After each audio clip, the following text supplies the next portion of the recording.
Hi, my name is Robert. And I'm Aaron, and we're with Galfer Braking Systems. And right now we're going to show you how to change pads.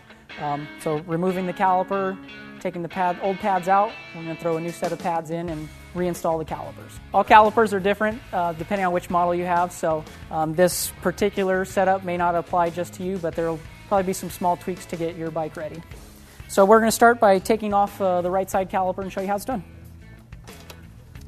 All right, and now you can remove the caliper. Be as gentle as you can so that you don't bang your fingers or the wheel too much. Now this particular caliper has two clips here that you're going to need to remove before you can remove the pin and the brake pads. Got it. Did you see that? They don't pay me enough. Oops, that one I did not catch. Okay, now that the clips are out, you can pull the pins straight out. And then the brake pads should just drop. Or you can pull them out through the top, whichever you like. Okay, so we've got our new set of brake pads. What we've done is we've cleaned the inside from any brake dust. You want to always clean the inside of your caliper. We also recommend you using maybe some Scotch-Brite to resurface the pins and the clips.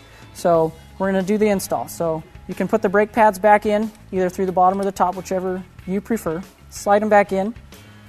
You've got your pins, and then once you got both pins in, we have the R clips going back into this caliper.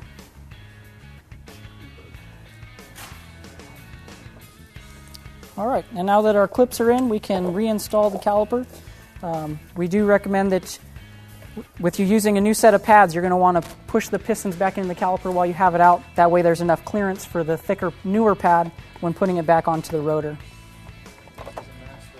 Excellent.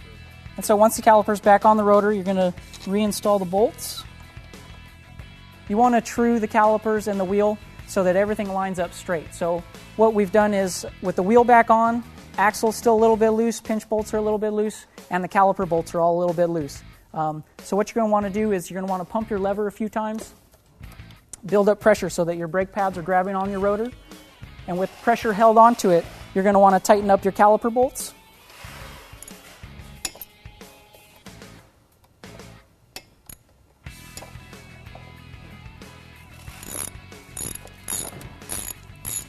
Keep in mind this is maintaining pressure so that the brake pads stay in place.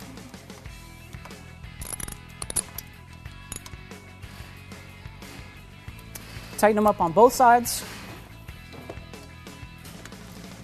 This may help if you have a buddy around to hold the lever while you go back and forth across the bike.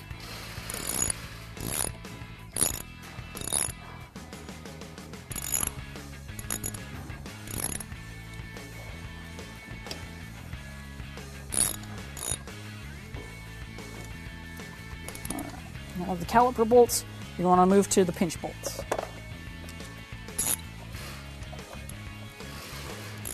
Just make sure that those are all tight.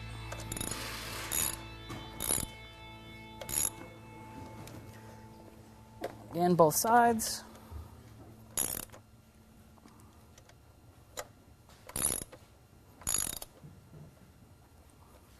And then you can lastly go to your axle bolt.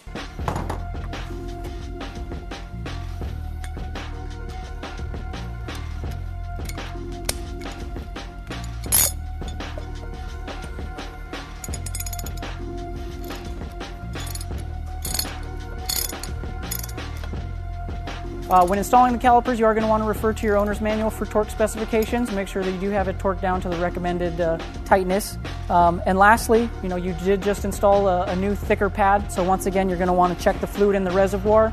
Make sure that by pushing those pistons out, you haven't pumped too much fluid back up in the reservoir and you still have some clearance room. So once you've done that, you're ready to ride.